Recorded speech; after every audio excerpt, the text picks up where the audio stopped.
Hey, everybody. Welcome to the latest episode of the Rock Experience with Mike Brunn. On this episode, Vincent LaRusso and I are going to be taking a look back at the year 2023, talking about some of the albums, the tours, the music, and much more. Of course, I want to take a moment to thank all of you guys for watching the show during the year, as well as thanking all of the different guests that appeared on the show during the year. It's been a blast. Thank you all so very much, and I hope you all have a wonderful, happy, and healthy new year. All right, lots to cover in this episode. I think you guys are going to really enjoy it. So let's jump in and let's get started.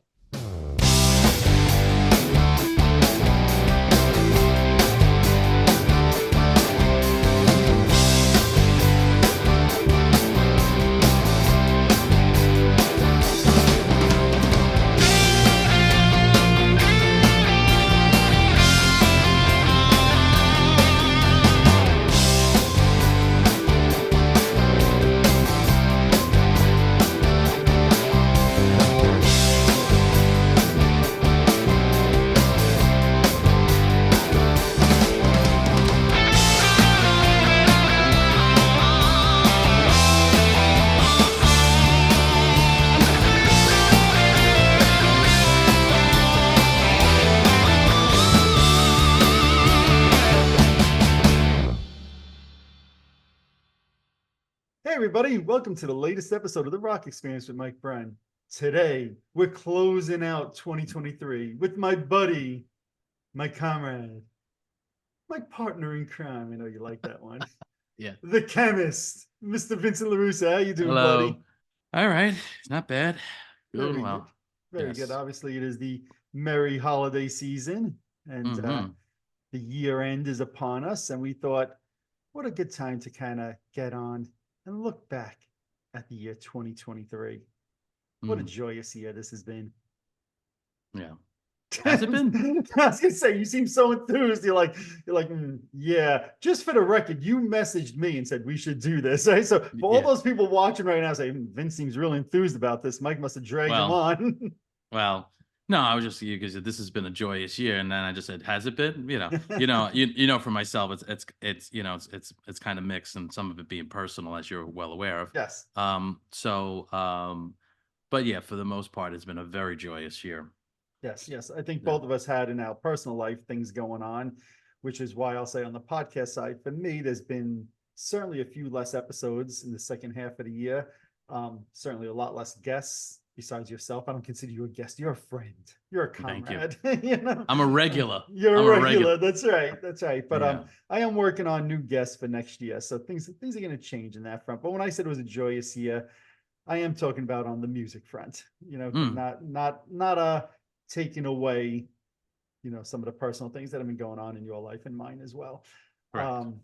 But saying that, I think one of the things when I look back on 2023, it's going to be the year where change started to me, Mm. you know. And I look back and it started for me with seeing the Final Kicks concert. Obviously, we're at the Final Kiss shows. Aerosmith had announced that they were going to do their final tour, and that was obviously postponed until now. They're saying sometime in the summer of 2024, maybe even fall of 2024.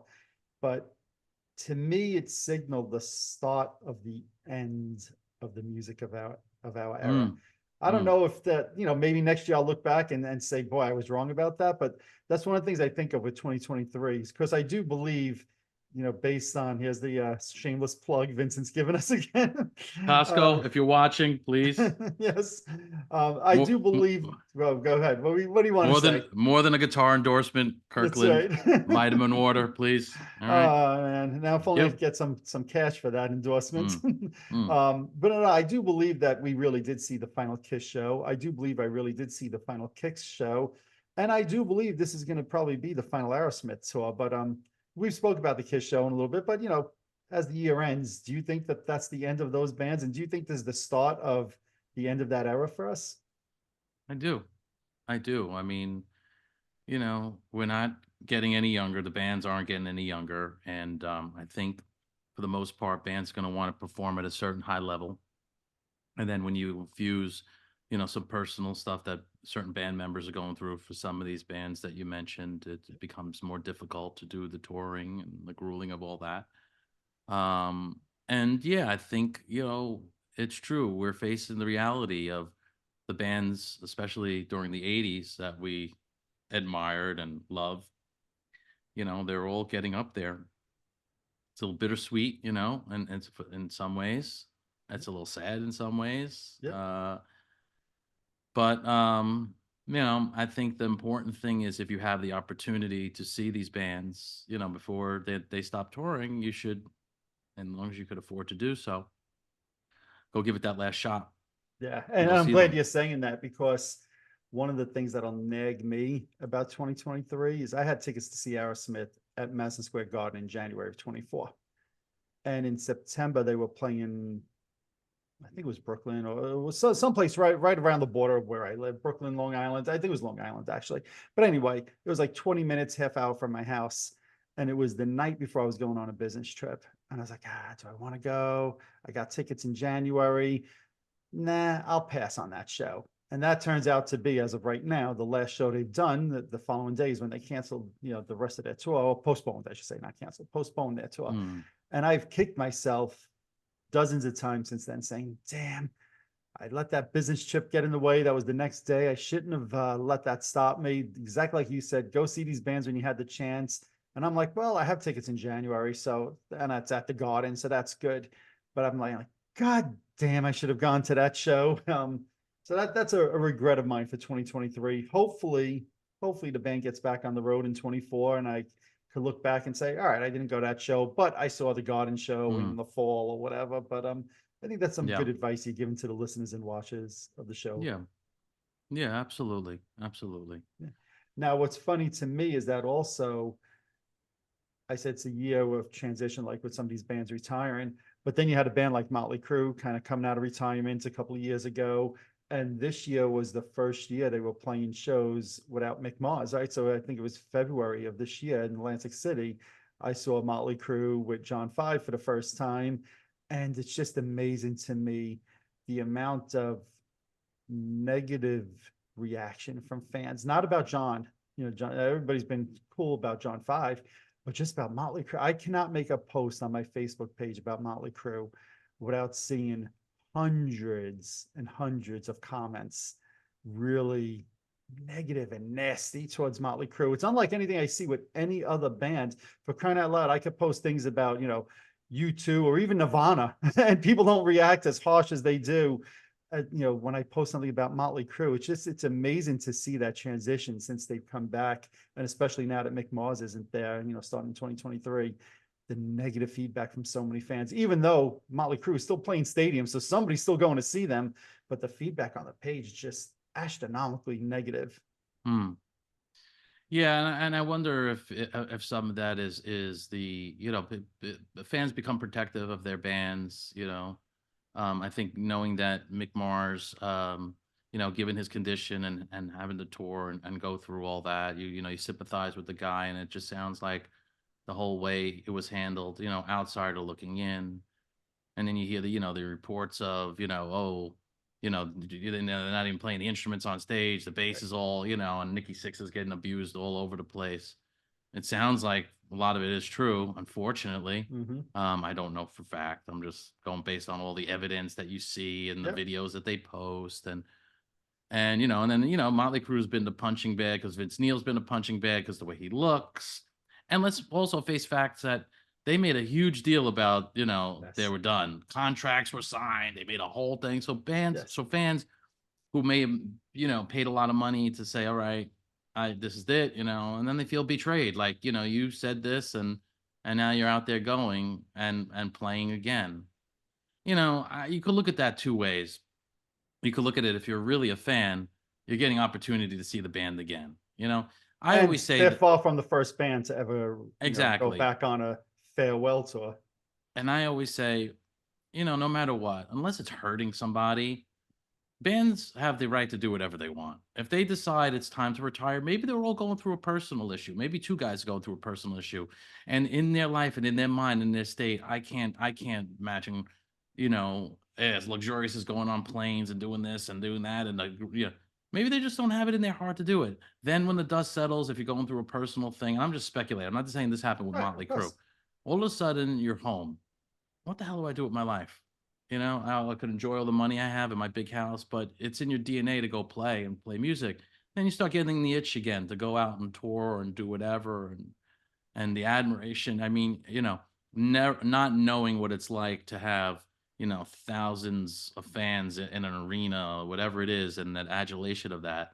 It's got to be such a, you know, an emotional high, and you know, so again, I don't really get upset. I never really have gotten upset. You know, again, the Who supposedly retired in '82. That's what I was Kiss just gonna say. supposedly Yep. retired in, you know, what was it, 2001. 2001? Yeah, right.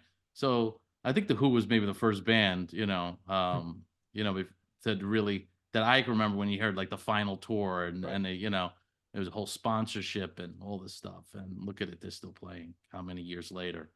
40 years later, 40 Yep. plus years later. It's Yep. crazy, you know? Absolutely. Um, so yeah, I think, you know, the best way to is really just to approach some of this stuff, but I mean, not approach, embrace some of this stuff and look at it more in the sense that, you know, we're still given opportunities to see our favorite bands. But yeah, you're right. Motley Crue just has seemed to have been the, you know, the dartboard, you know, so to speak. And Yes. I think some of it's justified, quite honestly, you know. So Yeah. Like you said, they made such a big thing about it. and And that's what I mean. It's some of it's justified right. because people are going to be upset about that. Yeah. But I always come of the mindset of I don't mind. And on my Facebook page, I certainly welcome all types of opinions. I just ask that people be respectful about it. And just the anger and the hatred towards Motley Crue. I have to remind myself every time I make a Motley Crue post, I'm like, all right, keep an eye on all those comments over there because people are going to get really vicious Well, in their comments. It's unlike anything I've seen. I've been doing my page for 6 years. I've never seen anything like this towards Motley Crue. you know, I may get a lot of heat for this one. It's like, you know, it's like Kisses in the Golden Ticket. Yeah, it was a very unfortunate thing that Mhm. happened, you know, and, you know, it would have been nice to have one. And people are going insane about this. Although I hadn't noticed that, really. Yeah, exactly. But you know what? In the grand scheme of life, getting a golden ticket and a you know, an object is not going to make and break your life. You know, it's not, you know, and I'm not saying that they did the right thing. It was handled poorly. Mhm. But you got to keep things in perspective also, in my opinion, you know? And I understand Kiss fans are very, very passionate and they're certainly passionate about merchandise. Really? And hey, listen, I yeah, never noticed that either. yeah, yeah. Would I like to have got one? Of course, you know, Uh-huh. but you know, um, it didn't work out. And were But you so telling me that I guess depending on what exit you went out that night, people know what exit, but from what somebody was explaining to me is like if you went down the staircases, they weren't given to. I think it was you was telling me about yeah, this, right? yeah, that's what I But if you heard. went down Yeah, the elevators, they were giving them out over or the there. escalator, Escalators, right? Escalator, Yeah, not elevator. yeah. Yeah. Yeah, it was just poorly executed. You Yeah. know, there's no doubt. And then it's and we've touched upon this in the Yeah. recap part two, I think. Yeah. You know, and then insult to injury. You know, now we're selling them for $350 online. You know, it's like even that. I think Kiss handled that poorly. Yeah. That part because if you know that fans are upset, whatever, and people are selling these things for crazy amount, sell it for $100. Right. I don't believe that thing costs whatever. You know what I mean? Right. There's no way they were going to hand out 10,000 of these things if it was costing them, you know, a ton of money. Sure. I just don't believe it. Agree. So it's just poorly executed on both sides, of my opinion. You Yep. know, Yep. you know Agreed. how do you make a bad situation good? And Kiss has the opportunity to do that, Right. and I don't think they're doing that. No, I think they made a bad situation worse in some people's eyes. Exactly. Yeah. Exactly. Because that wound actually gets opened up more, you know? Yes. Yep. Yep. You know? But So whether it's the golden ticket, whether it's Motley Crue, my thing is always I listen to music for enjoyment, for pleasure, for fun. Doesn't mean I'm going to like everything that all these bands do that I listen to, but if I hmm, don't like something, I don't really focus much on it, to be honest. It's like, okay, I don't like that, move along. I'm the same way. I don't get angry over it. I don't, it just that seems like a waste of my energy to me. And that's not to say that I love everything these bands do, but I just don't get that. And just seeing some of the reaction to Motley Crue again, I was at those shows with John Five, the first one that he did, and I thought John Five was great. I think he's the right guy for the job. I think Mick Mars has said he's the right guy for the job, and it's interesting to see Motley saying they're going to probably go on for another 10 years at this point is what they want to do. They're going to put out new music in 24. It'll be interesting if they do that and they start putting out new music, if the tide turns a little bit, if it's good, if fans really like it and give it a chance, if it is good. So that'll be an interesting thing to watch in 2024 to me. Yeah. Yeah, no, I agree with that. It is a good fit. He seems like a good guy, a good personality type. He's got a good look, kind of matches, So, I mean, they did get the ideal guy for that. But, I think more power to them. Create more music. Keep playing. Keep doing what you do. Yep. What are they going to start becoming? Car salesmen? Right. Selling insurance? Right. What else are they supposed to do? Tommy Lee putting out some more of those crappy rap records or whatever the hell he does? Who the hell wants to hear that? There's my question to fans. Would you rather have seen Tommy Lee go down that road and putting out more rap records, or would you rather have seen Motley Crue reunite, tour with John 5, etc.? I'd rather see Motley Crue with John 5. Absolutely. Every single day of the week. And twice on Fridays. Exactly. So. And Tuesdays where you get a hamburger. Of course, absolutely. Tuesday. Oh, actually, you get the hamburger today. It depends on what day you say that. That's right. It's funny if Wimpy says that, and it is Tuesday. You never thought that. I will gladly pay you Tuesday for hamburger today. Hey, Wimpy, it's Tuesday. You know it is Tuesday. Pay me now. You get that damn hamburger. For those who don't know what we're talking about, of our age and generation, even previous to our Popeye was something we watched cartoons as kids. And that was one of the punchlines or whatever lines that Wimpy would say. Yeah, one of the taglines of the show for sure. Yeah. So it's funny though, when I think of 2023, and I know this is not necessarily our wheelhouse, right? But I feel like I have to mention this if we're doing a look back at 2023. Is 2023 the year of Taylor Swift? I mean, isn't every year the year of Taylor Swift? Well, according to my son's like, I thought she was so like 10 years ago. Why is she popular again? I said, I didn't think she ever went away, but I don't follow it close enough. It's funny because I had this discussion with my girlfriend the other night because she likes Taylor Swift. Okay.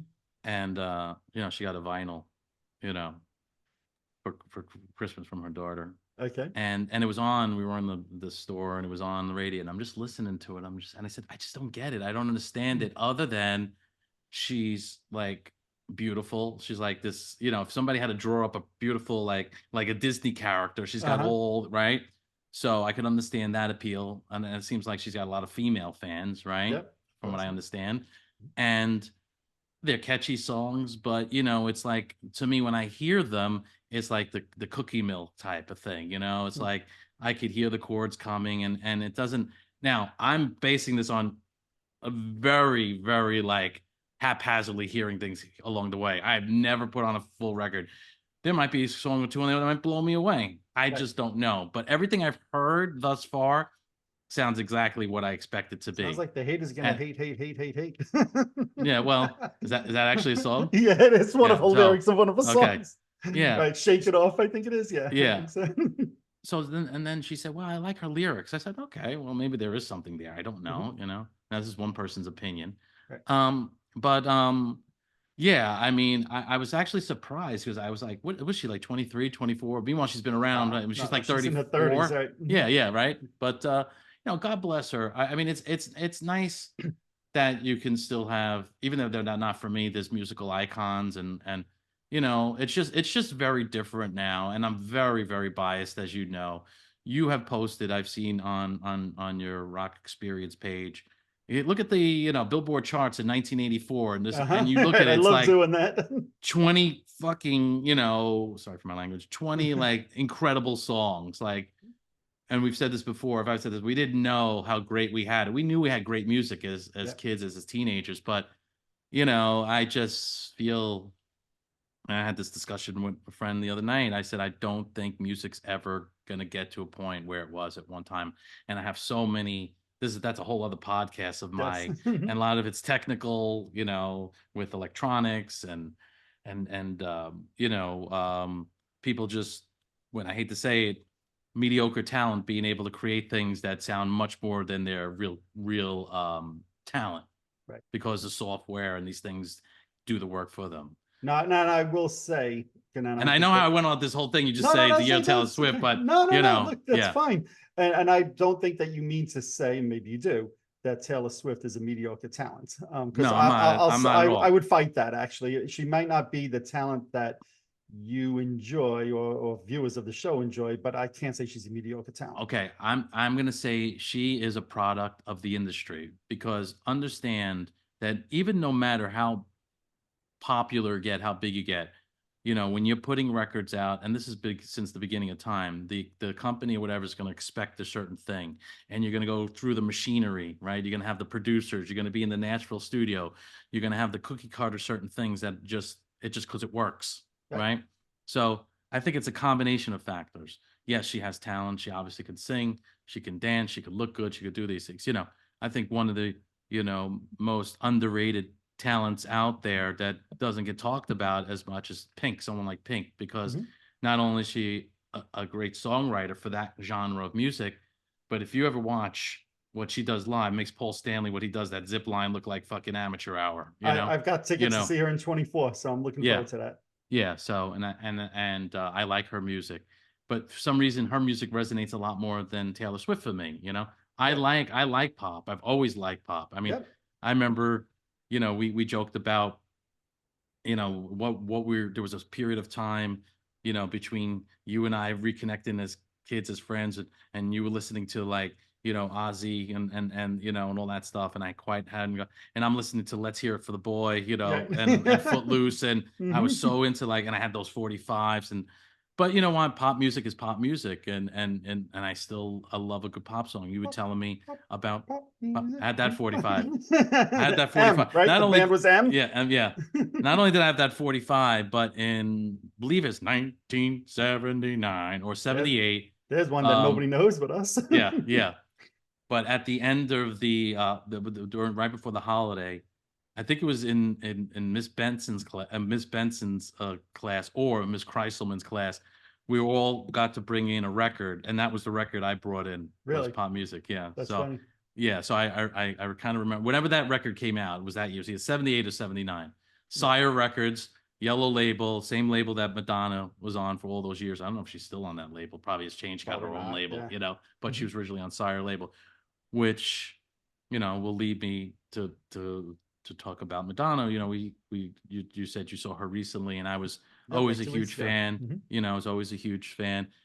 So just on piggybacking on, I love that kind of music and still do. So it's not a thing against Taylor Swift at all. I'm just not familiar with it. Well, and you know me, I'm 70s and 80s man. Of course, fully, of course. Well, like you just said, I saw Madonna a couple of weeks ago, and I was the driving force behind that. Between my wife and I kept saying we should go see Madonna. I seen Madonna in 85 at Radio City on her first tour, the Like a Virgin tour. And I was curious. I wanted to see her again. It's been, 40 years almost since I saw her. And saying that, like you just said, I've always been a fan of pop music, the song and the style of music as well. And in 2023, I did actually try to get tickets for Taylor Swift for myself. I was like, you know what? I don't have a single album of hers. Although, I knew about Taylor Swift from the early 2000s, probably somewhere around 2006 or so. She was on a TV show with Def Leppard, and they performed together. And so Def Leppard sang some of her songs. She sang some of Def Leppard's songs. And at that time, I'd actually downloaded some of Taylor Swift's songs, like Teardrops on My Guitar and Picture to Burn and things like that. And I was like, they're good pop. At that time, she was a little more country, but I'm like, they're good pop songs also. So I've always had an appreciation for some of her talent. I never thought that she'd be the biggest star of the last 30 years. But I tried to get tickets to the show this year because I wanted to see with my own eyes, what's the fuss all about? I knew I'd probably know half the songs even just from hearing them on the radio, but I certainly was not about to spend thousands of dollars on a ticket to see Taylor Swift. I would have spent 100, 150, but yeah, to me, when I think back to 2023, I mean, it's got to be the year of Taylor Swift. I've never seen ticket concert prices the way they were scalped for her. It's just crazy how quickly those tickets sold. Yeah. And and then all the the tabloid stuff or with the Kansas City Chief, that just amps She's things up. dating a football player, I heard, right? Yeah, Is that yeah. true? Is that still happening? I don't even know. I don't follow the stuff. I You don't know. know. Since I see pictures every single day on the internet, I'm going to assume Yeah. that it's Oh, true. okay. But Okay. you Yeah. know, I've Yeah. seen a lot of people complain about that. Understandably so. You're watching football, and you don't want to see. It's nothing against Taylor Swift. You don't want to see anybody else. You're watching the game. You're not there to Hmm. see whatever pop artist keeps showing up on the TV. I'd probably be annoyed if it was Paul Stanley and Gene Simmons popping up in the football game every 10 minutes. So Yeah. Yeah. Fair but enough. that is what it is. During 2023, a lot of artists put out albums. I know you're not one to buy necessarily new albums or whatever, but like I loved the Foo Fighters returns with their first album since Taylor Hawkins passed away. Hmm. And I happen to think some of the songs like Rescued and Under You, the two singles, the lead singles off that were some of the best stuff that they did in years. I loved it. I'm going to see them next summer. To me, I was totally excited about that album. Hmm. Saw Metallica in concert over the summer, 2 nights in New Jersey. They put out the 72 Seasons album during the year. Those 2 nights that I saw them in Jersey were phenomenal to me. I love their whole concept of playing two totally different concerts. It's completely different set lists, back to back nights. I wish more bands did stuff like that. I thought it was a Hmm. freaking great idea. I'm assuming, and we haven't spoke about this, so you might say no, but I'm assuming to you the excitement for the year maybe was the new Rolling Stones album. That's funny that you asked that because it's kind of like I don't have an excitement for any new records to come out, unfortunately. I Wow. All right, mean, 2024, we got to get Vincent excited about stuff. I'm guilty as charged.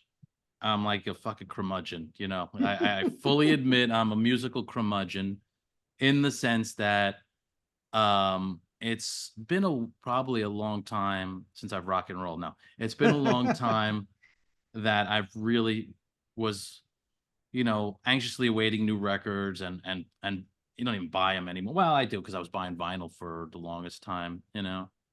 Um I love the fact, and let me be clear, that the Rolling Stones can still put out new product. I love the fact that, And you most know, fans think it's their best album in like 30, right, 40 years. right. And I love the fact that they did things right in the sense that they did a track or two with Charlie Watts's drumming and they Yep. brought Bill Wyman back to play on those tracks. See, that's the way you do it. Right. You know, that's the way you do it. And I don't know. I'm trying to remember. I think we were going to do a podcast on the Beatles song and what I Yes. felt We'll about bring that that. up next. But, And you well, hold know, on. When I saw Super Ram at the Garden, I yeah, told him that I wanted to do that, and we had a little fun at your expense that you couldn't make the time for yeah, for us. yeah. And actually would have been good because when I saw him a couple of weeks ago, he was very like he was not happy with it. Which he told me the same thing, Yeah, and I was shocked. I'm like, wow, yeah. but I was too actually, and then I understood why. Mhm. But that being said, you know, um, I think part of it for me, and just so you understand, when you're playing a lot of bands and you're learning a lot of material, you're learning a lot of older stuff, and your mind is and music is totally consumed in that. So, and then you have your 9 to 5 job, right? So you're like, What a way when to make do a living.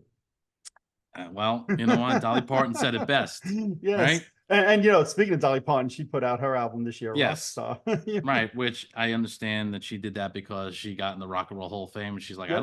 I don't belong there, and that's fucking Rock and Roll Hall of Fame is a total fucking farce. And don't let me get started because I heard something else that I like I heard like the whole reason why Foreigner's not in and will never be in. It's just Oh, such really? utter bullshit.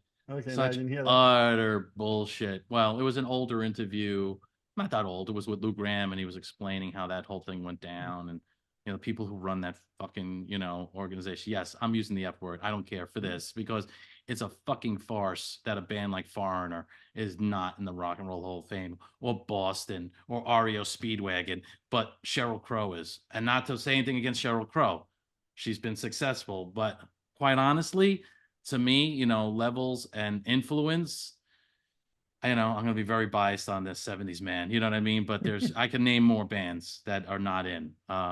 Sorry, Cheryl, I didn't mean to pick on you. You're just the first one who came. I could probably find a lesser, or who I thought who shouldn't be in. I was gonna say I would have And thought Sheryl Crow was of the newer artists and more your style. it is, and I have had her CDs, and I like her That's what I music. thought, yeah. But when I say Foreigner, Sheryl Crow, I'm just like, you know what I mean? It's like it's just hard for me. All right, what do you say? Both? Okay, fine, but at least get Foreigner in. I don't know. Right. It should have been like baseball. The elite bands, Yes. the way it started, Yep. the Beatles, the Rolling Stones, The no-brainers. Chuck Berry, yes. Right. But Nobody's then all of gonna a sudden debate those. it got so watered down. And then is it rock and roll when you start putting the rap and all that other stuff? I have my feeling on that, And I think it's just like, to quote Ralph Cramden, 2 tickets ruined. You know what I mean? It was just 2 tickets were ruined. And now you can't go back. So Sheryl Crow went into the Hall of Fame in 23. You think she shouldn't have gone in? I think we did a show on this, didn't we? No, we did not this year. No, we didn't. No. I guess the last one we did was with the Eurythmics. I remember doing the 22. Eurythmics. Oh, wow. We should have done that. Yeah. I don't know, man. I just, she's had some hits, right? Is she Rock and Roll Hall of Fame caliber? Is she? I mean, what qualifies? I can't. It's hard for me to say. Still, Beatles, Rolling Stones, The Who, Led Zeppelin, Black Sabbath. These pioneers, right? But after a while, you're not going to have the pioneers anymore, right? They're not the first. So now you have to kind of say, right, who came after Prince, Madonna? Like is fucking Huey Lewis in the News in the Rock and Roll Hall of Fame? No, I don't think so. Right? How many hits did Huey Lewis in the News have? In the 80s, they had a fucking ton of hits, right? Those 2 or 3 records were great records. All worked up here. I like fucking angry now, right? Get Huey Lewis in the goddamn News in the Rock and Roll Hall of Fame. No, I'm not even saying they should be in. I was going to say, I happen to like Huey Lewis in the News, but in my opinion, they're not. That's not a Hall of Fame. Okay, but I don't know how many hits, Sheryl Crow has had. I don't know. I know it makes you happy. Was it whatever Boulevard song? I want to do. Right. Right. Yep. All right. There's plenty more. Right. Okay. Soak Up the Sun. Yeah. Okay. How many? No, she's probably got, I'm going to say 10, 12 hit songs. Okay. Every Day is a Winding Road. Yeah. Are You Strong Enough to Be My Man? I know it's not the right name of the song, but these ones just coming to my 10 head. hits, whatever. It's 10 hits, right? Yeah. You'd be surprised how many hits do we listen to. They had about 10 hits. Yeah, probably. That 4 record, whatever it was it 4? No, Sports. Or Score? Sports, whatever. Sports. Score, 4, War, more. that record had like 4 hits on it, I think, alone. It was like, and then the record after that did well. And this is not, and then before that, before they were the sports record, I think they had a couple of hits, Is Bryan Adams in the Rock and Roll Hall of Fame? No. That's a fucking goddamn shame. All right, there you go. Let's do Bryan Adams versus Sheryl Crow. I'm angry. Has Sheryl Crow ever written a Summer of '69? You and I talked about this recently. Yes. Summer of '69. Heaven, right? Somebody. That record is fucking phenomenal. And then all the records after that he had, Everything I Do It For You, this one, that other one, the ballads, all those fucking records, All For One. Come on. Can't Stop This Thing We Started. And this guy's There'll Never Be Another Tonight. These are all great songs. Yeah. How is Bryan Adams? Forget about Huey Lewis in the News, right? Just forget about Huey Lewis in the News. How is Bryan Adams not in the Rock and Roll Hall of Fame? And he's a writer for other artists. Exactly. Do I say any more? This is ridiculous. How did we get on this subject? Because I mentioned Dolly Parton put out the Rockstar album. And I said, because of Rock and Roll Hall of Fame. And then all of a sudden you just went on this tirade. It's fucking ridiculous. I hate it. I don't watch the ceremonies. I'm not even interested really anymore. You want to do a podcast? You want to talk about the bands? Who are up for it this year? Milli Vanilli and speaking of Milli Vanilli, though, I did watch this year. Bringing it back to 2023, I did watch the documentary that was put out about Milli Vanilli this year. I did also. Yeah, I happen to think that was really good. Yeah, that's really good and really sad in a lot of ways. Yes. So anybody who didn't get a chance to watch that during the year, I would highly recommend it. I don't remember what the name of it. I think it's on Paramount Plus I remember Yes. right. Yeah, and I don't remember the correct. name of the documentary though. I think it was called Silly Vanilli. Yeah, I think you're right, man. No, it's not. Don't go look up Silly Vanilli. And I don't know if this is new, but also in the last week I watched a documentary, I think it was on HBO, about Kurt Cobain's life, which That to one I didn't me, see. What was so it that on? was, I think it's on HBO Plus. If I'll let you know for sure, but I think it's on HBO Plus. And it's not about Nirvana. Clearly, there's a lot about Nirvana in there, but it's Mm-hmm. about his life. And it's obviously authorized by his family, and Mm. it's got home video of him as a kid. I'm talking like 3, 4, 5 years old. It's got video of him, as a teenager. It's obviously got a lot of Nirvana stuff in it. It was sad. It was enjoyable. It was, to me, you don't have to be a Nirvana fan to appreciate a documentary like that. Just like you didn't have to be a Milli Vanilli fan to appreciate that documentary Mm-hmm. either. So, Mm-hmm. those are a couple of documentaries I watched this year, music documentaries that I would definitely recommend. So I'm glad you threw out Milli Vanilli there, because I'd forgotten about those documentaries that I watched Mm-hmm. during the year. Mm-hmm. Now you saying you don't listen to new music, and I know that that's right, right? So I threw out like the new Metallica, the new Foo Fighters. Surprised you weren't listening to the new Rolling Stones. We spoke a little bit about the Beatles, but before we started recording, you were singing a new song. 10,000 volts. You knew exactly where I was going with that. Yes. So I Yes. was surprised, because I thought you might not have even listened to it once, let Mm-hmm. alone sing it. Yeah. So Uh, we haven't discussed that at all on this podcast. Obviously, he's got the new album coming out in 24, but the single 10,000 Volts got released this year. What were your thoughts on that? Well, I thought, let me just preface it because I'm going to go on a slight Oh, rant. Okay. here we go. Let me just Man, the preface first it. 10 minutes, it sounded like Finn was going to be sleeping through this. Now I've got him all worked up. I like Yeah. it. And I didn't even have a meal Or as yet. Pat So Benatar would say, you're all fired up. fired up. We should write a song called Old Throwed Up. You're all throwed up. That's oh, that's Uh, great.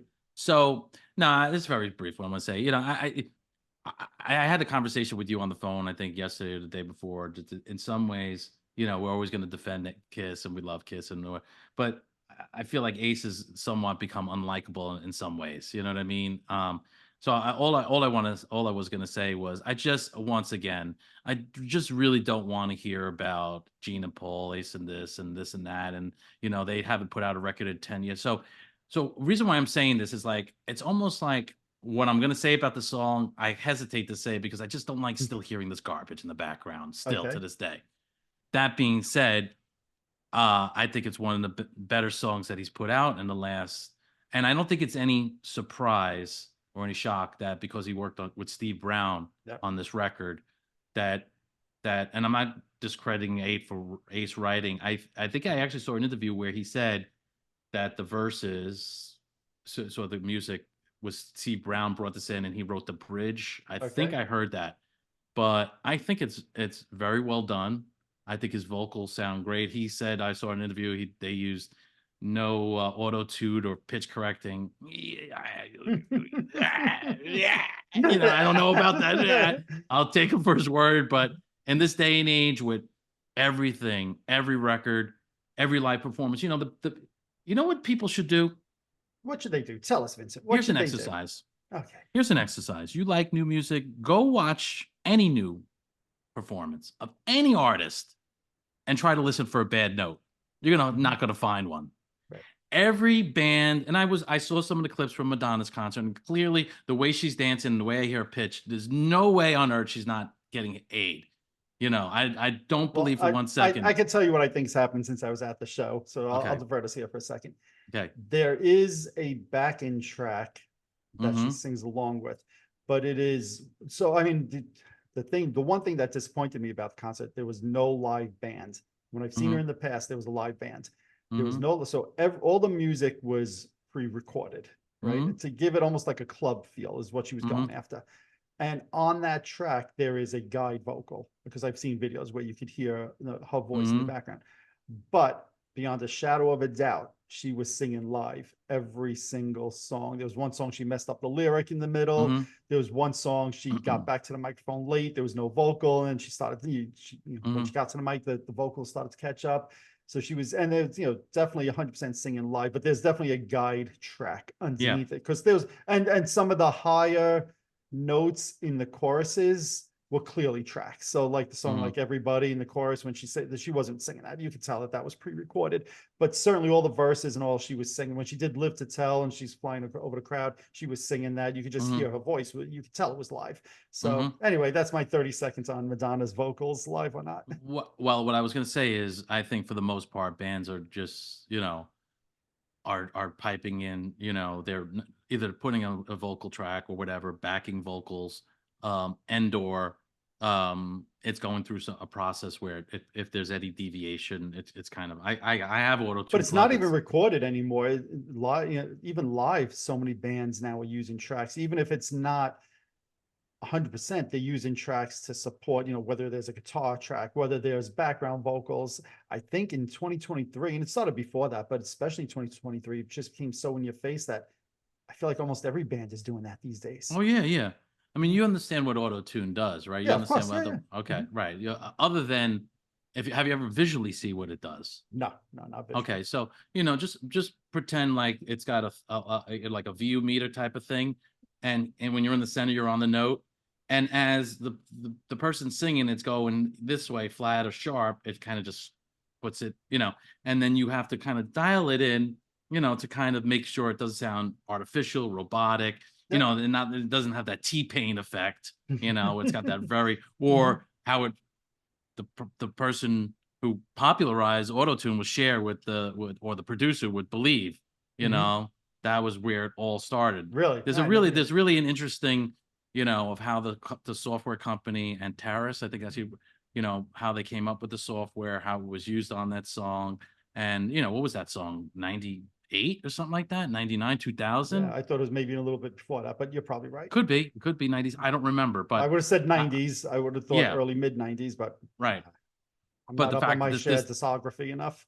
Right, but it's kind of there's some sort of YouTube video you could search for it where you see the history of how this software was developed. It's kind of very interesting if you're into that kind of studio and even just music. If you're a music fan, I found it. I mean, I'm going to find more because I use these plugins and when I'm producing stuff, I experiment with certain things. But anyways, where was I going with this? We were talking about what I was going to say. Do this as an exercise. I watch a lot of YouTube videos. All my days when I'm, not practicing or doing something socially, I'm watching YouTube because it's just so much great content, and I'm one who pays the $14 a month so I don't have to see ads. So it's like one after another, after another, after another, after another. But one of the things I did recently was watch Live Aid. Watch Live Aid videos. About this with my son a few weeks ago. Yeah. Watch those videos and you'll see how everything was live. And you can hear the vocals are purely live. Yeah. Well, look, I got the DVD set, so I've watched that a few times over the years. Yeah. And the DVD set doesn't really even, because there were certain things, I think because of licensing, they didn't have certain bands on there. But Led Zeppelin's not on it because they didn't like their performance. There's a few things missing. Yep. But there is I think, official Live Aid YouTube channel now that you could watch that I think Geldof is kind of, or his, whatever. But they've been releasing, I've noticed, more and more videos. I'm not saying that they're not the ones that are on DVD or not on DVD, or I actually haven't compared. But I've noticed recently that, that there's more and more content that's on an official. So if you just look up Live Aid. Check that out. Yeah. And it's pretty cool stuff. In the sense that, our favorite bands, that era of music, and you hear like, that's what a live band was purely. And you think about the logistics of that, rushing one band off and all the bands and Phil Collins getting on the Concorde in London and coming, to like, that whole thing was just so awesome. And so before we started, I thought we were doing the year in review 2023. Apparently we've shifted to the year of review 1985, I think, in heaven. As it should be. As it should be. Maybe we'll do that. We'll do a couple of episodes, year in review of prior years from decades ago. I would love doing that. Yeah. But one thing, just go ahead. No, I'm buzzing your chops. No. But there's a moment in where Phil Collins does Against All Odds, and he's playing piano and he hits a bad chord. Okay. Clearly, he hits a bad chord, and he Right. kind of makes a little like kind of grimace. Mm-hmm. But there's charm in that. Right. You Well, think know, about when we would you watch know, the Kiss show from Fridays, right? And they're doing the oath, and Paul hits a bad chord during yeah. one of the choruses, and you can see him like looking down on his hand, like, is my hand now in the right spot on the guitar? Mm-hmm. You could just Mm-hmm. hear like this bum chord, but so you think, right, going back to the 10,000 volts song, then you think there's some shenanigans going on with the vocal track on that song, then? I just think that it's very well produced. Mhm. It sounds great. I had mentioned to you, I don't know if you ever got to catch it yet, that Ace really, his machine is really good at posting every day. Yes. That's how I learned to post all my content so Yeah. So consistently. yeah, you do the same thing. I'm just waiting for my dig, so I might as well dig myself. Well, I was going to ask Yeah. you, let's talk about the new Kiss cover CD that came out for you in 2023. We'll get to that.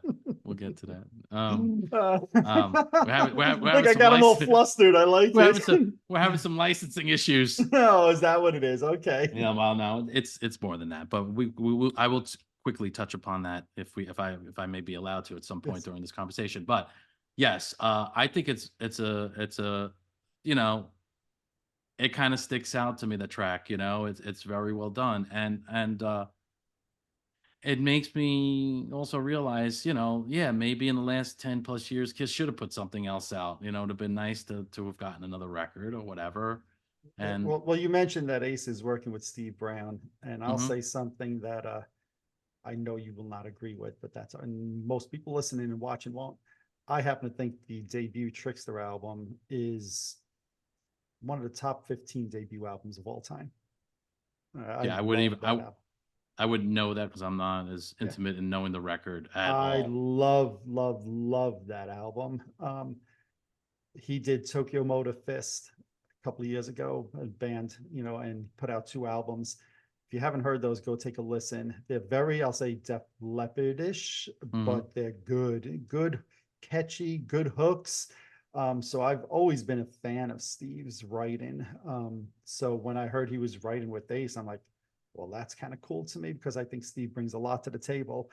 Um, I personally didn't think the last few Ace Frehley solo CDs were anything to write home about. In fact, the Mhm. last one, Spaceman, I think I listened to it twice and never Yeah, I again. It agree. just doesn't do anything for me. But and the 10,000 volts song, I listened to it a couple of times. I was like, okay, that's good enough. I'm excited to hear his new recording of Back Into My Arms Again, which is a demo from '85. I think I was telling you I was excited about Mhm. that. But I'm just excited to see also, what Steve brought to the table. I have higher expectations for this album. I'm sure we'll do an episode on it when it comes out. Mhm. But I do have higher expectations for this album than I have for the last couple. And I agree with you. The single he put out, 10,000 volts, wasn't bad. It's one of the better songs I've heard from him in the last few years. But, and I hate to say this because now I'm going to sound like you, it's certainly no Rip It Out, that's for sure. No, and nothing will ever be. Right. That's the one thing. I know, like, we had this debate with Monster, and you're like, I think it's as good as this record. I'm like, you're out of your mind, whatever, because you were comparing up as some of the great records that Kiss put out. But Mhm. you know, people are gonna have different tastes and different likes or whatever, and you got to Yep. respect that. Yep. Absolutely. So we were talking about the new Ace song, some of the new records that came out this year.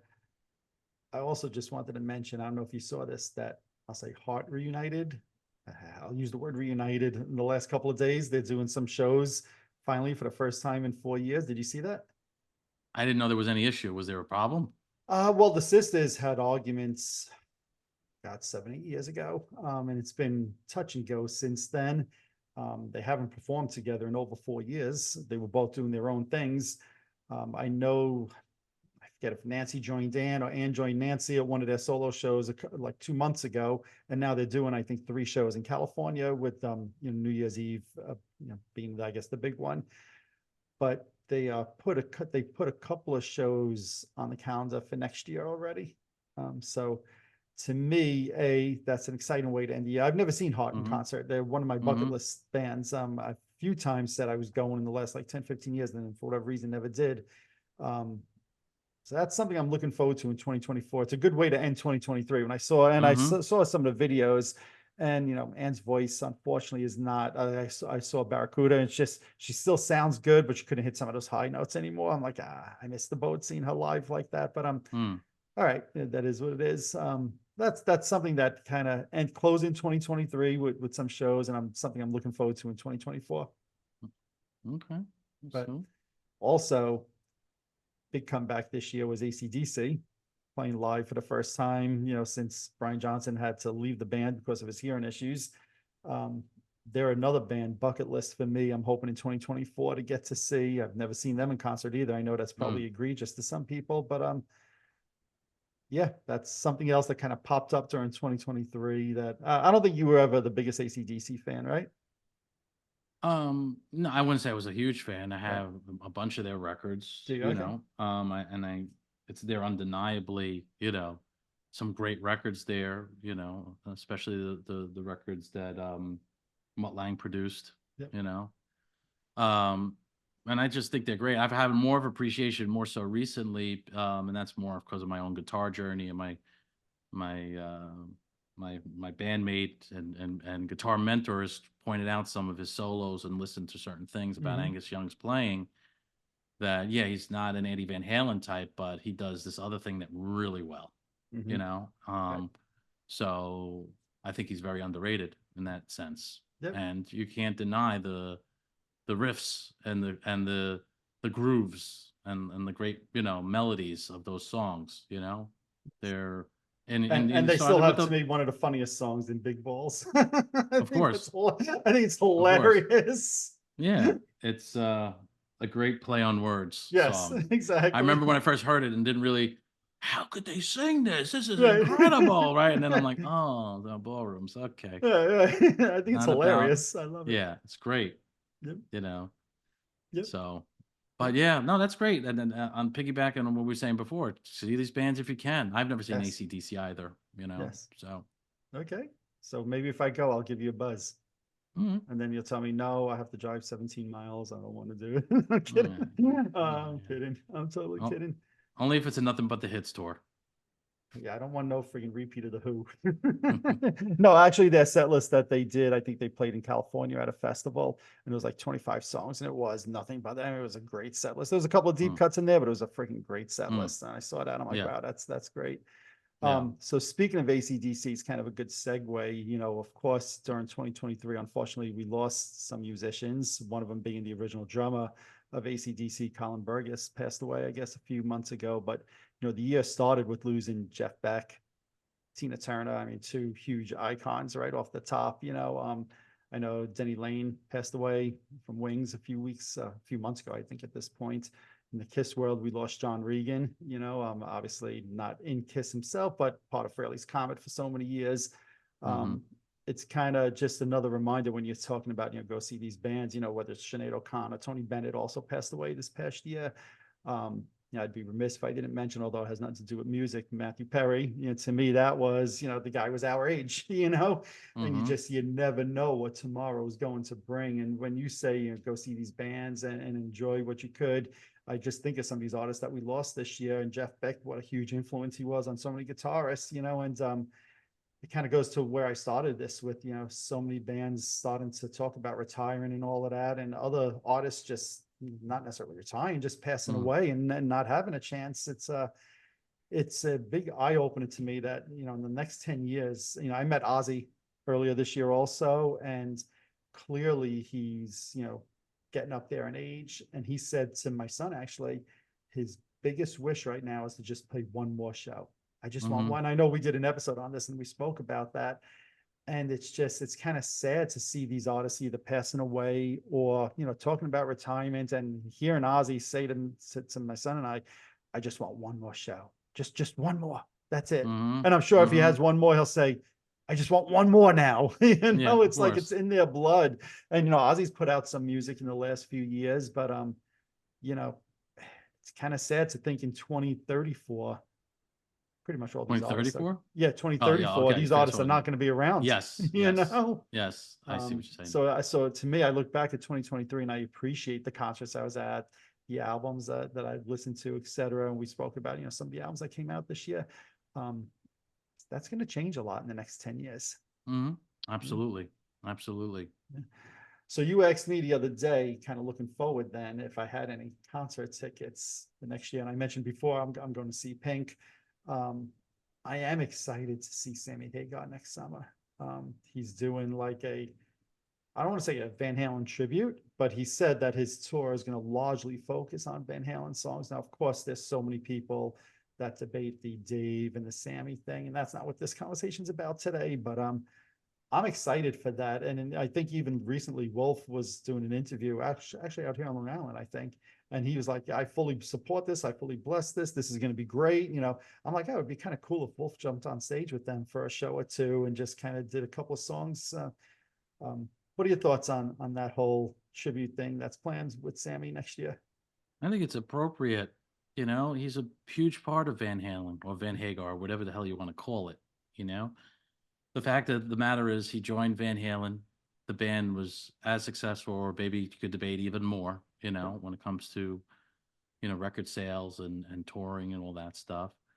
And it's very clear also that he loved the band and he loved the songs and he loved Eddie, even though they had a rift at some point in time, and, whatever shit happens like that, I think he said recently we had 9 great years and 1 bad one, or something Yes. like that, Yep. and shit happens. And listen, he's one of the voices, you Well, know. we did an episode earlier this year where they put out the box set of all of the Sammy Mhm, albums, plus all the B-sides on another one. So, mhm, and again, love him or hate him, that's a solid body of work that they put together, right? You might mhm. not like it, but there's no denying the impact those albums had in the 80s. Absolutely. And you know what? It gives you an opportunity to hear the music, and that's what's most important. So I fully, and you got Michael Anthony, who's an original member, Yeah. which is great. And Mike is such a great, seems like a great human being, and Yes. never said a bad word about anybody. And he's, unfortunately What was it gotten, like 6 weeks ago? Both him and Wolf took pictures together. Wolf went to, I think Michael went to one of Wolf's shows, Mammoth shows, and I loved seeing that. I wish there was more of that type of stuff in music. Michael Anthony could have been all angry and bitter, saying, "Hey, hmm, this kid took my gig in Van Halen the last 10 years." well, He jipped me of that, but instead he's embracing them. exactly, exactly. So yeah, I think that's a great thing. And Sammy's got, great stuff as a solo artist, and even with Montrose, I mean, he's got a great body of work. I mean, Yeah. it's really rare you're gonna find a guy, any artist that has like kind of 3 tours, you Yeah. know, original band, solo artist, and then you join another band. You know what I mean? And you have that kind of body of work. There's not that many artists as far as right off the top of my head that I could think of. And you watch. And part of my YouTube journey recently is watching some of those late '80s, early '90s, and you hear him in full force, his vocals. Yep. I mean, he's not that anymore. You know what I mean? He Right. still does a tremendous job considering. Mhm. But when you go back and really listen to him, like, holy shit, this guy Yep. had an incredible range, Yep. incredible. Like Paul Stanley.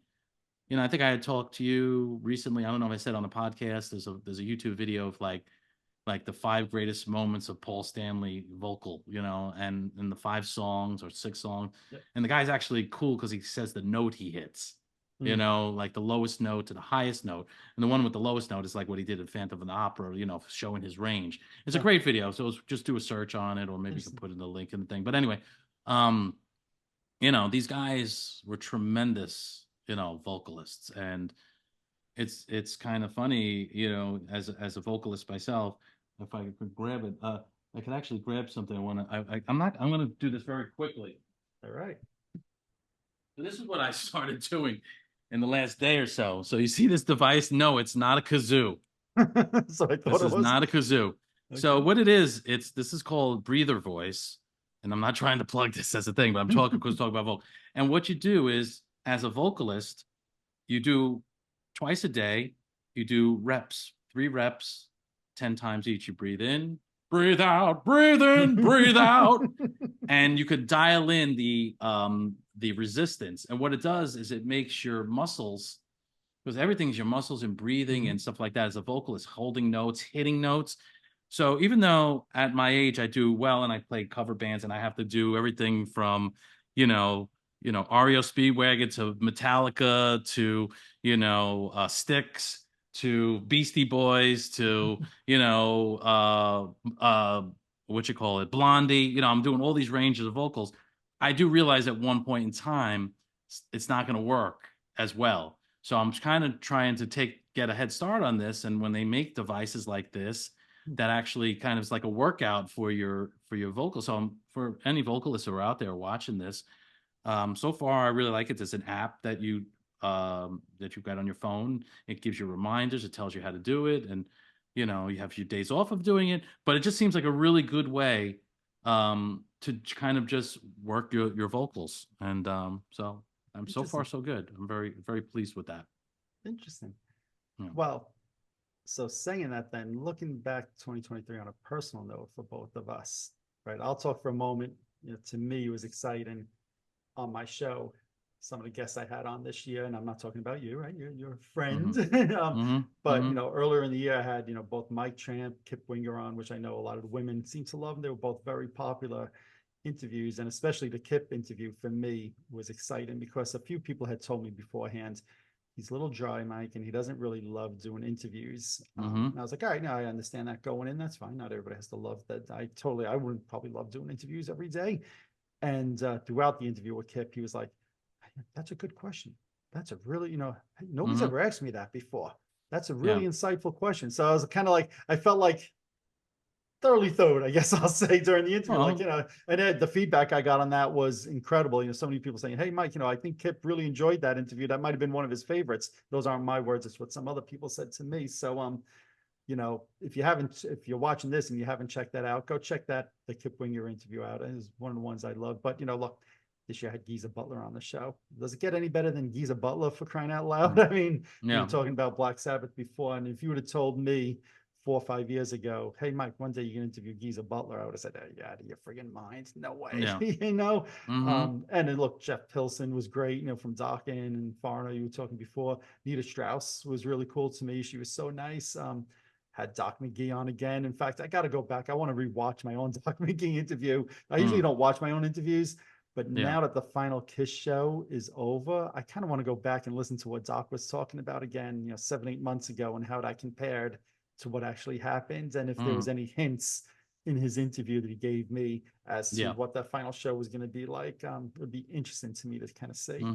So, but let me say I had George Lynch back on the show, a couple of other artists as well. So, to me, it was another exciting year of musical guests. I've already got a few things in the works for 2024, some Kiss related, some not. So I look forward to hopefully getting back to having more musical guests on in the new year. But I just wanted to acknowledge some of those, I'll say, personal goals that I met for 2023. I guess on your side, I'm wondering, do you still have the same amount of fish in the fish tank? Yes, one. So the one fish is still alive. People can't really get the whole perspective, but it's like this huge 130-gallon tank. It's one guy swimming around. Where's my friend? His name is Frack. I used to have Frick and Frack. Frick unfortunately passed, so Frack is left by himself. And for those who, and this because you have a fish tank, this fish tank I barely maintain. I mean, it's clean, whatever. But I tried so many times putting new fish and they die. And when you do that, unless you keep on top of this with the chemicals. So the reason why I've kind of left it alone is because I don't want to introduce more fish to it and then I kill them. I'm like the fish assassinator. You know what I mean? So, but and when the unfortunate day that Frack is no longer with us, my plan is to do an overhaul of the tank and then kind of reset things. But thank you for making me sound like a cruel fish owner. No, I think you actually gave a very good reason. Actually you didn't make me sound like it, but I had to bring it up because I felt like I was on defense. No, not at all. Got Judge Chamberlain looking at me. I talk about all the podcast guests I have. You talk about the fish you died. It's all good. It's great. It's great. It's all good. Behind you is a bunch of guitars. How many guitars did you acquire this year? Do you know? A lot. A lot. You got the Eddie Van Halen one this year, right? Yes, I got I think I talked about, I showed it on the show. It's right next to me. The from the 90s, PV Wolfgang. I have a EVH Wolfgang. I have an EVH an amp with cabinet. I did a lot of damage this year with guitars, but I've stopped. You know, it's Okay. just you start running out of space but yeah, I don't know. The number I bought, you know, I'd probably be too embarrassed to even say.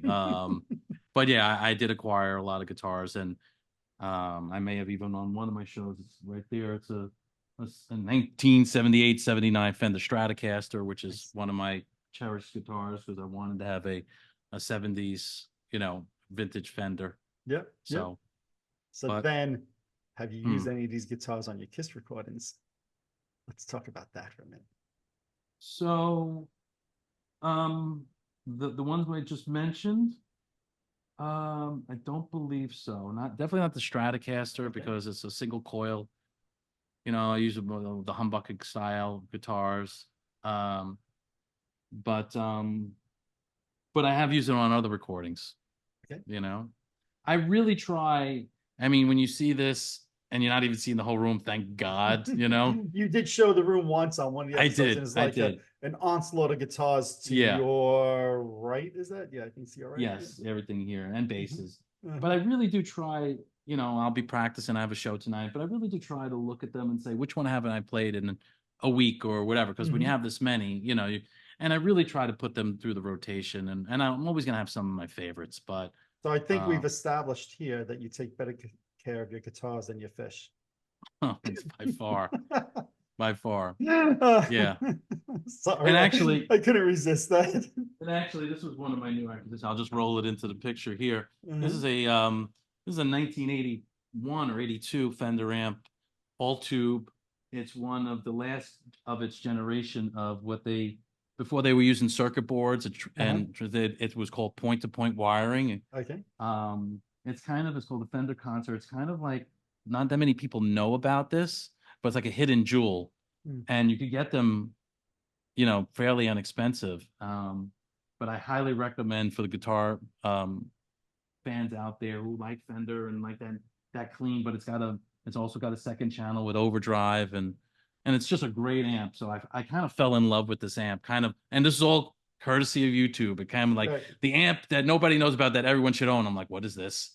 And the funny thing is that when I look for it on Reverb is the site, I found the gentleman who had it, and I'll be honest, what I think he was charging like $550.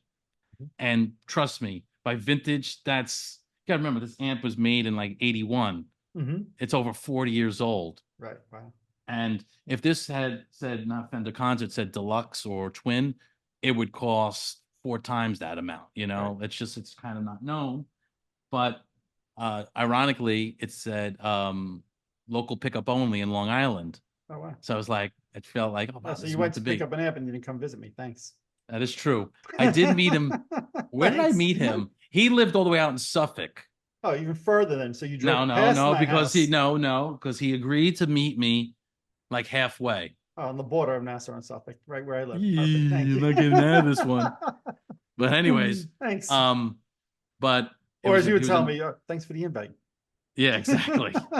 Exactly. Oh man. Um, nice gentleman who I bought it from. And the funny thing is I got the amp home, loved it. The next day, I turned it on, stopped working. And like it was on, the tubes are lit. And I'm like, what the? Mhm. I tried all, you know, I'm pretty good at taking things apart. Long story short, I brought it to an amp place that's been around in Brooklyn. It's called the Amp and Guitar Amp and Wellness Center or whatever. It cost me $100 to fix. Okay. Okay. The guy was willing to give me the money he felt Mm. horrible. I never Right. took the money for him. You know what I mean? I just not gonna, you know what I mean? It happens. Mhm. Shit Right. happens. When you buy old things, whether it took less than 24 hours for it to stop working, it happens. You know, you're not getting a guarantee with these things, but it has a nice story. And I love the fact that it was an older gentleman, and I think he was 73, 74 years old, and he wanted it to go to, you Mhm. know, somebody who loves this stuff. And it's just, it does really, these things, I know they look like materialistic or they are or whatever, but they really do have their own soul to them. You know, it's kind of how I feel. Interesting. Right? Thanks for the invite. Yeah. So I'll give you 2 minutes here at the end, right? We mentioned that you're recording a bunch of Kiss songs. And if I have to go back and watch the end of the 2022 Oh, episode, sure, because sure. I I'd think be we fucking probably spoke roasted. about it as well, right? So I've been roasting you all year Mm, about getting these out. And I've heard, I think all of them, if not most, but I've heard almost all of them. And they are phenomenal, phenomenal versions of some of these songs. I won't say which ones thank you. because I want that to be a surprise. Hmm. Um, what the hell's going on? What's the status here, buddy? Well, part of it is okay. Part of it is honestly, life gets in the way Of course. on both parts. Yes. Me and Al are the driving force behind that. Part of it is scheduling certain guests that I wanted to appear on Yes. it. There was certain things that happened throughout the year Yeah. that we're getting resolved now, thankfully. I will we have some special guests that are on the record. Most of the tracks are performed musically by myself Mhm. and Al doing the vocals. However, there wasn't originally going to be this, but there are going to be some Gene stuff and that's kind of how we've told the story how I got with Kiss Unmasked and Yeah. the Kiss cover band. Um, so, and then there's licensing, there's a licensing aspect. And this is a little tricky because, if you're doing a physical product, it's kind of easy. I'm going to print 100 CDs, I'm going to print 100 vinyl, and they tell you what the cost is. But with streaming, how do you know what that number is going to be? Potentially. I'm not thinking this thing is going to catch like wildfire. Right. But when you got to go pay for this, you have to kind of know, and it could get very costly. Hmm. Very costly. Some of that I'm learning and navigating and getting some help with that and getting that done because you do have to and if you want to do it right, and also the companies that are going to allow you to upload it, they're going to see it's copyright material. They Sure. scan it through a thing, Of course. and you have to have clearance clemens on that. Otherwise, you're not getting it. So, and then Al comes recently. I actually said, hey, I'm going to throw you, do one for free, because he was paying me in my studio. And we did just recently record another song, but that's not holding it back because there's so much material. I think between him and I, it's like over 20 songs that I think we're going to do 2 volumes of this. Right. So it's like you got your own double platinum. Kind of, yeah. And so, and then it's, what do we call it? What do we call the project? That's been one of the hardest things. What do we call this project? It's hard to come up with a cool name, right? Right. So there's been some factors, and we all have our lives in our 9 to 5. So, but yes, we're both of us are very determined to get this out in the first quarter of this year. Will there be physical product? Yes. Okay. So yes. We will definitely make sure that we plug that because we know there's a lot of people that watch the show here that are Kiss fans. Mm-hmm. And I definitely think that people will thoroughly enjoy these recordings. They're top notch sonically and just the whole thing. The performances, like you said, a couple of special guests. Not talking about Peter, Chris, and Ace Frehley though. Yeah, right. Yes. But all right, so more on that in 2024. Yeah. So then my last question for you. Yeah. What the hell's on your steps behind you today? It looks like there's something on like the 4th or 5th step up that's caught my eye all the time. The white thing right there? Yeah, what? Yeah, right, exactly. What is that? That's a digital hydrometer that tells you right underneath is a humidifier. That's for all my kids. And right now it says it's 48% humidity in the room. And guitars are supposed to be at about 45 to 50% humidity. I've never noticed that over there before. I thought maybe you had like the government spying on us or something. You think it does look like a little camera. Yeah, exactly. That's why I was like, I gotta ask you at the end here. What is that? So I have a humidifier, a whole house humidifier on this floor and right above because I have guitars throughout, on the walls and then they go into my studio and stuff like that. So, but so you're not spying on me. Not today. Maybe you were live feeding this out and I go to no. Yeah, we saw this already. No. But no. But I do want to say one other thing. Yes. And I know if you're gonna say you go back at the end of 2022, I probably say, and I'm gonna have the whole record that's gonna come out, and I'm sure I'm gonna get roasted for that. However, that being said, yes, this year I plan on doing a lot more of my own material.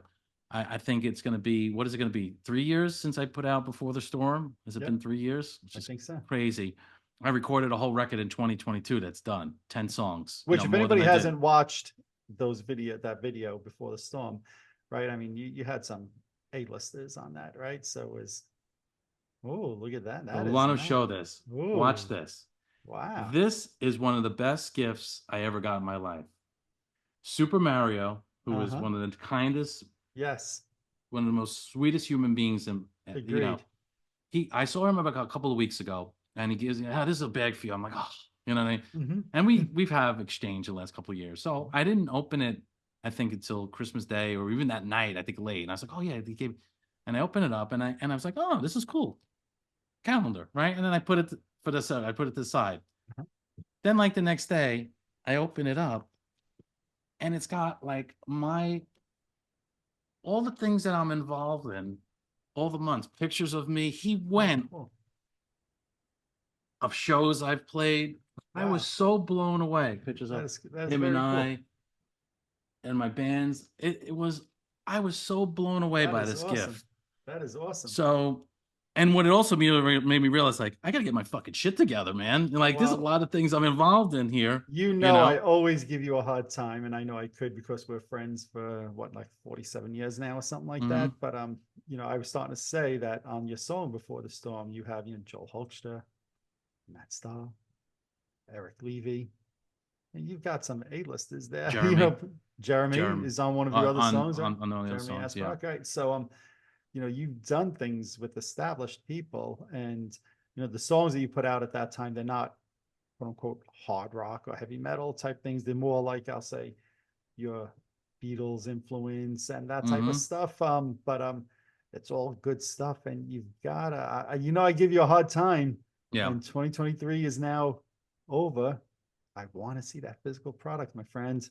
I Yeah. guarantee you there's people watching that will buy this stuff. I had people saying to me when you put out Before the Summer, I don't want to download it. I'll buy the physical product when it Yeah. comes out.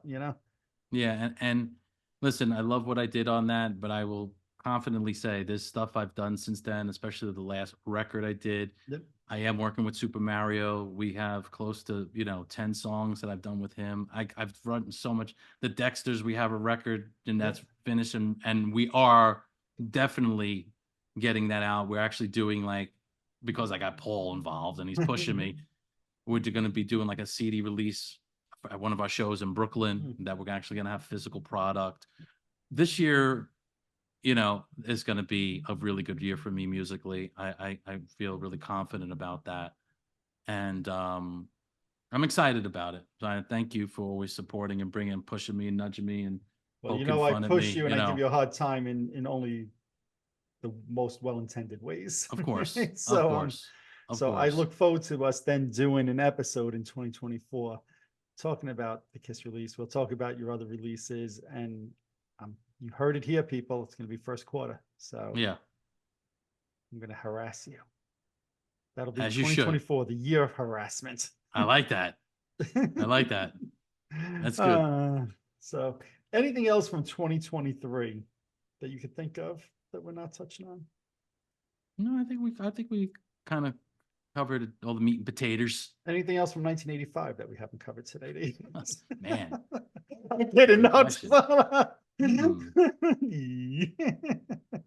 yeah. We will have to do an episode. I'd love to I do an like that. episode, like a looking A back year in on review, 1980. Yeah, or yeah, a year in year review. review. I Yeah. think that would be fun. So we'll have to do that. I've also had some requests that we have to do more look backs on Kiss albums. So we have to do that. I know we've done some non-Kiss albums as well. I think we've done some Van Halen albums, Guns N' Roses. So we'll have to mix that into 2024 as well. I agree. And, it's fun. yeah, it's always a good time. So, all right, buddy. You have a show tonight. You have a show on Sunday. I'm not sure that I will speak to you again before New Year's. So I wish you a very merry and healthy and happy 2024. Same to you. I appreciate all of the appearances. I know I mentioned all the celebrities, the Tramps, the Wingers, the George Lynches, but I always appreciate you coming on. Thank Plethora you, of I appreciate times. it. Plethora The fact of that I'm times. included in that body of work, I'm Well, very you know honored what? to do that. And like I started this off saying, you were the one that texted me this morning. You're like, all right, so when are we going to do our year in review episode? Yeah. I was like, all right, Yeah. you want to do it right now? So, Yeah. so I always appreciate it. And hopefully things will look up for both of us in 2024 outside of the music world. And we could do these even more frequently then. I would love that. On that note, I wish everybody a merry and happy new year. Yeah. And we will see you again in 2024. That I Absolutely. can promise. So for the last time this year, we leave you. Double Ringo. I'm glad we did the double Ringo, not the G thing, because I don't know if my hands are in the mood to do that today. I'm like, please do the double Ringo. We've got to end the year with Double Ringo. Yeah. Yeah. All righty. Happy New Year, everybody. Thanks for Happy watching. New Year. All righty. There you have it. Once again, I'd like to thank everybody for watching and listening throughout the year. I really appreciate it. Thank you so much. I'd also like to take a moment and wish everybody who watches and listens a very happy and healthy new year to you, your family, and all of your friends. Thank you guys all so much. I really appreciate it. If you're watching this on YouTube, hit that subscribe button below. If you're listening to one of my podcasts, subscribe over there as well. Also, head on over to Facebook and follow my page, The Rock Experience with Mike Brunn, where each and every day we talk about all the rock and roll music that you love. You could also follow me on Instagram and Twitter as well. That's it for this episode. Thanks for watching. Thanks for listening. Have a happy new year and see you next time.